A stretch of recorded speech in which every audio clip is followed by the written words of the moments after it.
Everybody, we are in 6-1, ratios and proportions. We just finished problems 1 through 8, which was part 1 of the video. We're going to move on to part 2 of the video, picking up with number 9. The ratio of the measures of the sides of a triangle are 2, 8, and 9. If the perimeter of the triangle is 76 inches, find the length of each side. All right, well, first off, you guys, are we going to add these to 180? Hopefully you said no, because this problem does not talk about the angles of a triangle. They talk about the sides of a triangle. Now listen, if you're a brand new teacher, first time teaching geometry, and you come across these videos because this is your curriculum, make sure you have the students pay attention to the word sides and angles, because they will, clear as day, try to add 2x, 8x, and 9x, set it equal to 180, and not pay attention to these aren't angles. These are sides. So if you are a student and you're like, well, duh, then sweet. 2x plus 8x plus 9x. Perimeter, by definition, is the sum of all the sides of a figure. Doesn't have to be a triangle. It can be perimeter of a square, perimeter of a trapezoid, perimeter of any quad, any pentagon, whatever. Okay.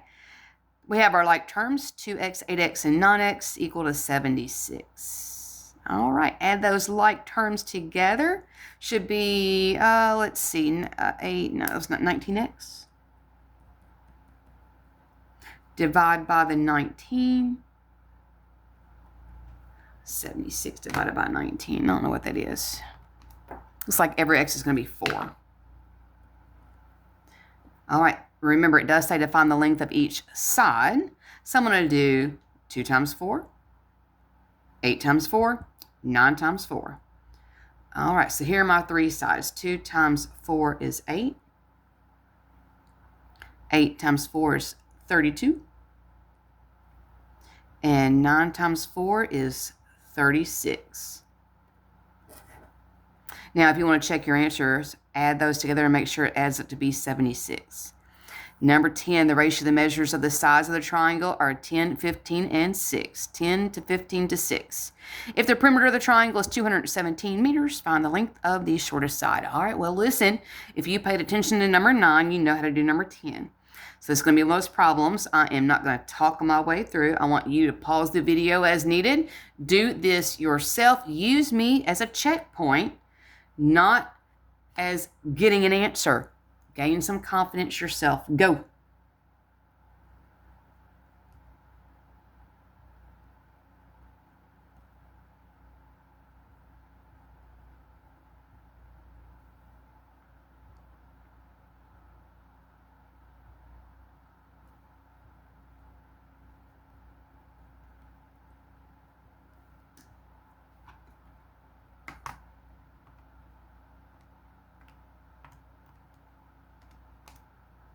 Ooh. Let's see if I can type it in correctly this time. There we go.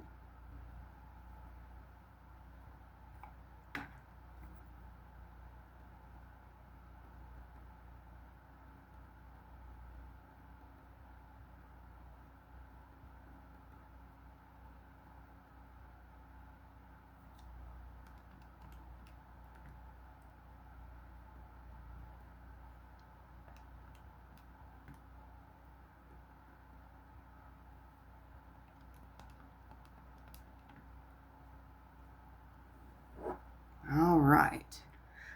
Hopefully you got what I got. All right, so what is a proportion? All right, a proportion is when you have 2 ratios. So you have 2 comparisons going on, and they're set equal to each other.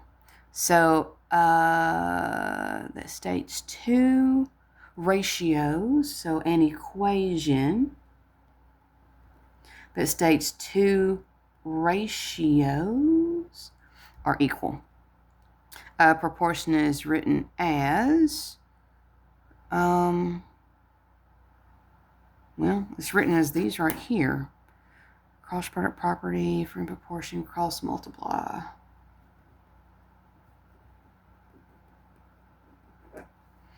proportion is written as, I don't know what that means, A to B equals C to D. I don't know. I don't know what they're looking for here, but that's what it looks like. I mean, it looks like number 11.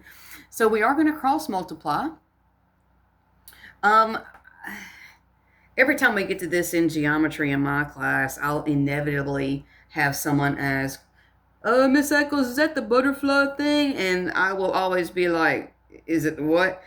I understand that middle school teachers, which teach proportions, make up these terms, I guess to make, jog your memory in middle school or even elementary school. As a high school teacher, if you're brand new to teaching, please refrain from making up silly things to jog a student's memory. And the reason I say that is because standardized tests don't use those silly terms. They're going to use the actual correct terminology. So please get in the habit of using the same terminology that they're going to see on a standardized test. Otherwise, you're going to run across what all students tell me. Ms. Eccles, I didn't know what they were even talking about. So use correct terminology. We're going to look at these two ratios that are set equal to each other. So this is what we call a proportion. In order to solve this, we are going to cross multiply. In middle school, I believe they call this means and extremes. We're going to cross multiply 7 times 4 and 2 times x. Now, it doesn't matter which one you put first. You can do the 2 times the x first, or you can do the 4 times the 7 first. Ultimately, it doesn't matter. I do try to keep my x's on the same side every time just to make life kind of simpler for the student, but it ultimately really doesn't matter. 2 times x is 2x. 4 times 7 is 28. All right, and I'm going to divide by 2. In other words, 2 times what's 28? Okay, looks like they just want us to solve the proportion of solved for x. I'm done. All right, number 12. 19 times 12, 10 times x. Again, it doesn't matter which one you put on the left, which one you put on the right. I try to be consistent with my students. All right, so 19 times 12 is 228. Divide by 10. Going to end up being a decimal here.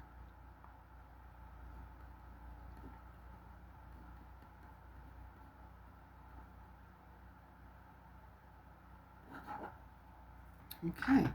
Now this one's going to be a little bit more interesting because you are about to do what's called a distributive property. My gosh, it's been the summer vacation and I can't talk, much less write. I'm going to multiply 19 times both the x and the negative 1. So if you're a brand new teacher, you're going to want to show this as a 2 multiplication step. I have to multiply 19 times the x and then also 19 times the negative 1. The way to do this is to use parentheses. That way they see it as a distributive property. And then 13 times 6. You can put 6 times 13, same darn thing. All right, so 19 times x, 19 times the negative 1, and I have no idea what 13 times 6 is. Looks like it's going to be 78.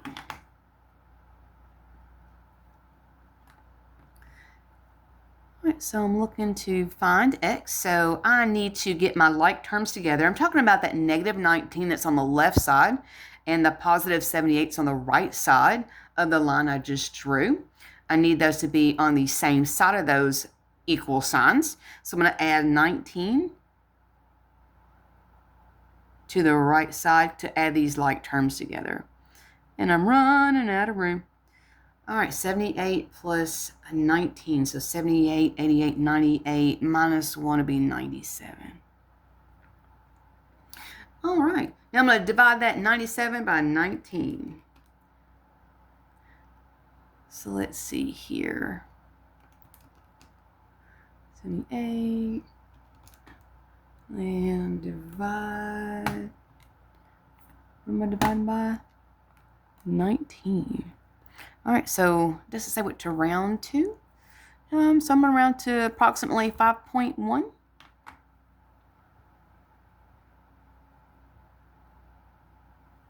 That little symbol right there, the double squiggly, means that this is a rounded number. I've rounded 5.105 to a 5.1.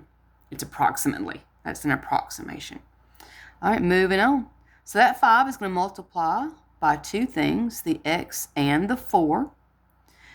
And again, if you're a brand new teacher, please make sure they understand that, because this is where your student's going to miss this problem if they miss it. They're going to multiply 5 times x and then just keep the 4. That is where they're going to miss it. Pay attention. 5 times x and also 5 times 4. This is a double multiplication. We call that the distributive property. 17 will multiply by 19. All right, here goes. 5 times x. 5 times 4. And whatever 19 times 17 is. 323.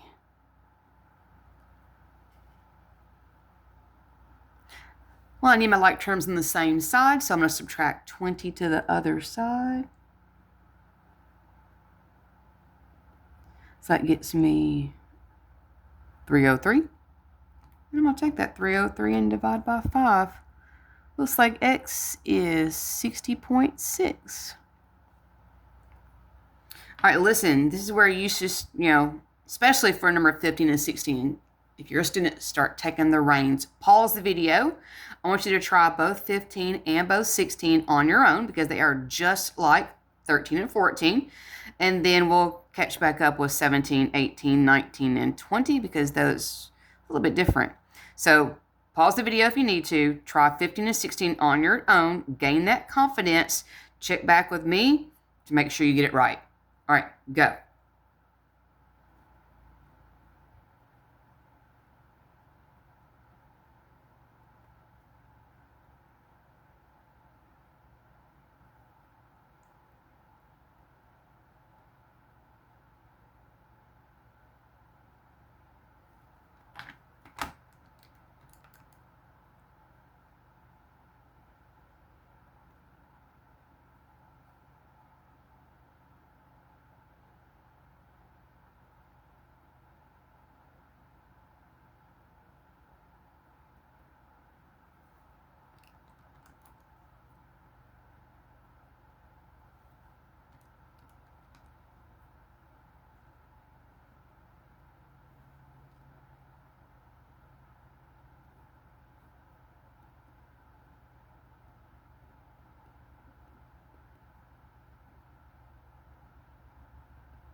All right. So check and make sure that you got what I got. Now, I could have made a mistake, but feel fairly confident in my math. But, I'm human just like everybody else. So if I made a mistake, I apologize. All right, 17, 18, 19, and 20. Let's talk about these big dogs. You've got two different distributive properties going on here. So let's take number 17 for example. I have to multiply 18 by both the x and the negative 20. And I have to multiply 3 by both the x and the negative 11. Now that's going to be written as 18 and in parentheses x minus 20 to show the double multiplication. And on the other side of the equal sign, 3 and in parentheses x minus 11. Again, a double multiplication, multiplying 3 by both the x and the negative 11. All right, if you know what to do from here, roll, baby. I'm going to multiply 18 times the x and 18 times the negative 20.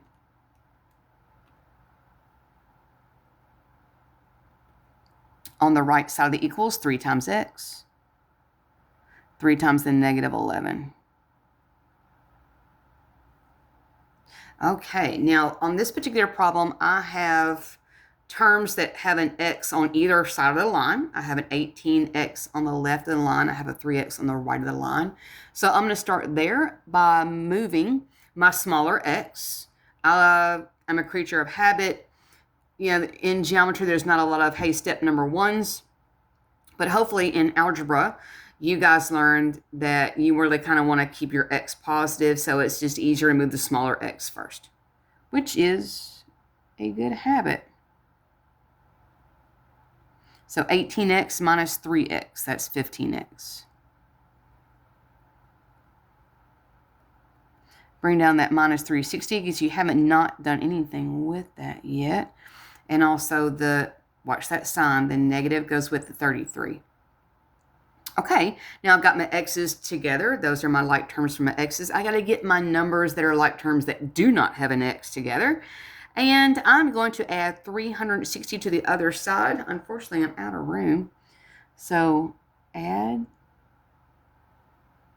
360 right there. So negative 33 plus 360 is 327. And then divide that by 15. Looks like it's going to be 21.8. All right, number 18, we do the same darn thing. All right, we'll multiply 6 times the 3x plus 3, and we'll multiply 7 times the x plus 16.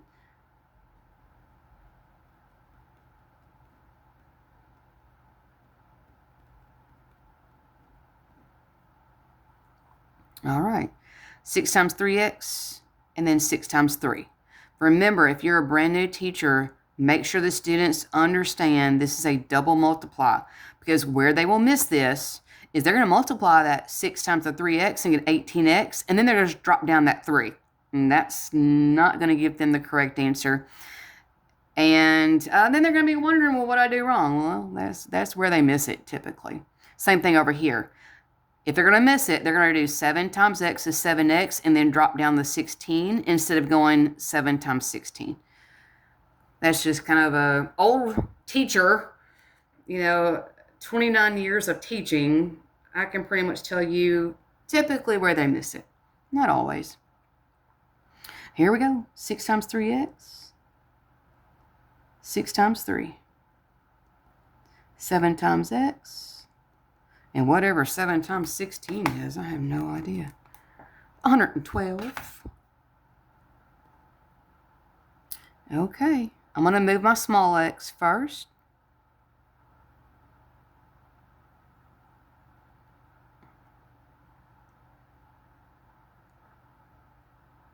Bring down that plus 18. You haven't done anything with that yet.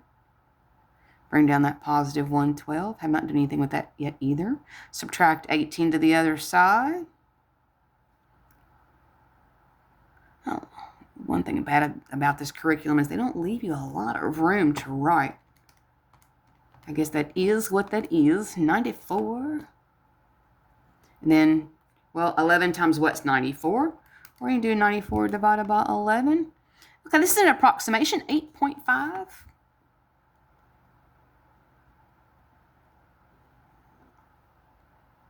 All right, number 19 and number 20. I guess they always leave the interesting ones at the end. Okay, here we go. Oh, gosh. Just when you think you've gotten rid of the FOIL method. Yeah, here it is. I was hoping to have you guys pause the video and say, take it away. Check back with me, make sure you get the right answer. But 19 and 20 are not like 17 and 18. Darn it. Heaven above. All right, x minus 1 times x plus 5. That's all on one side. 5 times 27 is on the other. All right, this is a FOIL method. you'll hear double distributive, possibly. I'm going to multiply x by both x and the 5. I'm going to come back and multiply -1 times both x and the 5. So a lot of teachers teach it first, outside, inside, last, which, is true. You do x times x was your first. Then things that are on the outside, the x and the 5 are on the outside. The inside would be the -1 and the x. And then the last two things would be the -1 and the 5, which is exactly what I just said. X by both, -1 by both. It's a double distributive. X by both, -1 by both. All right, here we go. X times x. That's x squared. X times 5. So I multiplied x by both. Now I'm going to multiply -1 by both. -1 times x. -1 times 5. Now over here, whatever 5 times 27 is, 135. Alrighty, my friends, I have a couple of like terms. That 5x minus 1x needs to make a 4x.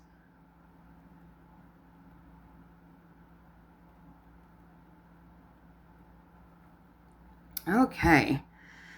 Oh, let's see here. If I take -5 and subtract 135, I get 130. Now let's see. 13 and 10.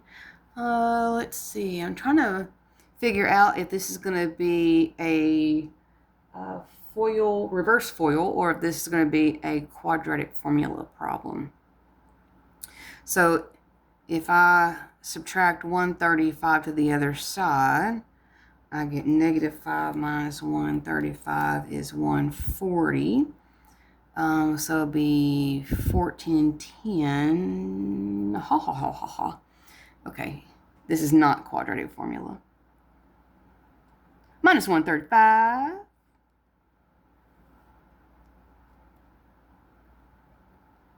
That makes them minus 140 and equals 0. There are two numbers that multiply to get 140, subtract to make 4. Let me say it one more time. Two numbers that multiply to get 140, subtract to make 4. And if you said 10 times 4, I love you. 10 times 4 is 140. No, wait, hang on. Hang on. 10 times 4 is 40. 14 times 10. There we go. I got to get my head back in the game. School starts back up in a couple of weeks. Woo, Lord have mercy. All right, 14 times 10 is 140. And 14 minus 10 is 4. See, I told you guys I'm human. I can make a mistake just as fast as y'all can. 14 times 10. Now, if you are someone who gets stuck in the signs, here's how you need to approach this. That sign right there means the signs are different. If they had been a plus, then the signs would be the same. But this is a minus sign, which means these signs are different. One of them will be a plus, one of them will be a minus. So they're going to be different. This sign means the larger one will be positive. The smaller one will be the negative. Okay, there we go. So x plus 14, x minus 10. Oh, still need to find x. So I need to set them separately equal to 0. And just to do that over here, make my life a little easier, have a little bit more room. X plus 14 equals 0. And x minus 10 equals 0. This is going to get me my two separate answers. So subtract 14 gives me x is a -14. And then add 10 to either side. X is 10.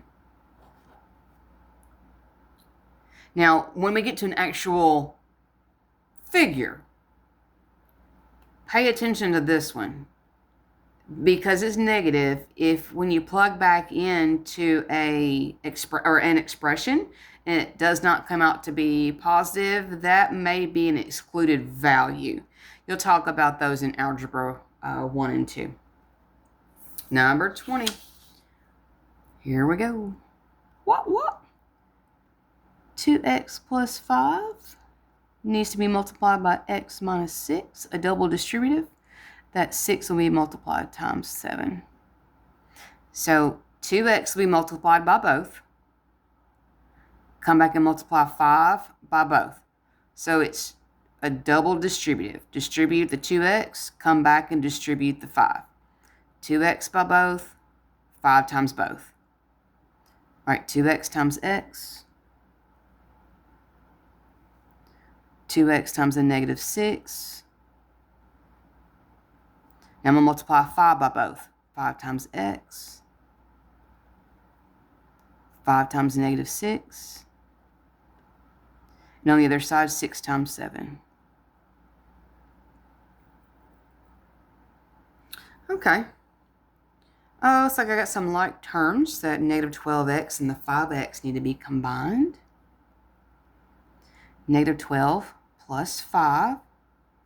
So what's negative 12 plus 5? Is that negative 7? Yeah. And then I need to subtract 42 to the other side. Just to save room, I'm going to kind of do 2 steps in one. What's that? Negative 72 equals 0. Okay, now this one's going to be as easy because I do have a 2 up front. I can't just say, hey, what numbers multiply to get 72, subtract to make 7. That would be nice, but that's only if there's not a number sitting up front. If it's understood 1 up front, can you do that little trick? And I can't just divide them all by 2s, which kind of bleh, because that's an odd number. If that had been an even number, I could divide all 3 things by 2 and take care of that 2 that's been sitting out front. Yeah. So you can try and do quadratic formula. I tell you what, I will do quadratic formula. Just so that you kind of get an idea, or maybe put this back in your head. I know some places teach Algebra 2 before geometry. We don't. But if you've had Algebra 2, or if you had a really good Algebra 1 teacher that taught y'all the quadratic formula, then that is a sweet little thing. This is your A, this is your B, this is your C. Quadratic formula. And hopefully you had a teacher that sang this to you. Where is Thumpkin? That tune. Yeah, where is Thumpkin? Where is Thumpkin? Here I am, here I am. Negative b, plus or minus square root, plus or minus square root, b squared minus 4ac, b squared minus 4ac over 2a, over 2a. And if you're a brand new teacher, learn that song. The kids get a kick out of you singing. They really do. And then you'll have students that will sing that song all the time. Yeah. Been a long time since I've taught Algebra 2.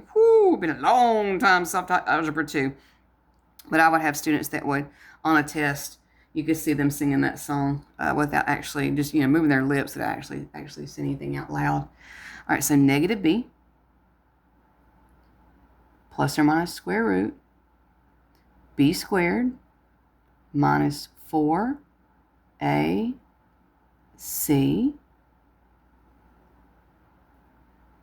over 2a.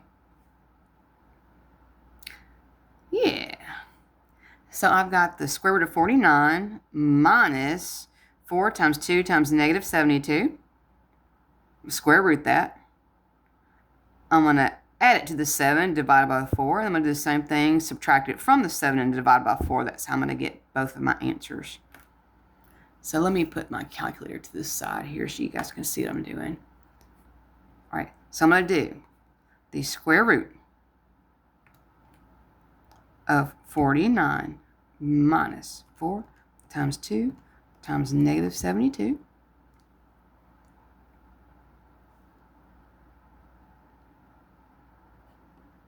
And I end up with a 25. All right, now I'm going to do 7 plus 25, divide by 4. My first answer. And 7 minus 25 divided by 4. There's my second answer. All right. Woo, that was a long video. All right, there's part 2 of 6-1 ratios and proportions. And like always, if you have any questions, let me know. Have a good one, y'all.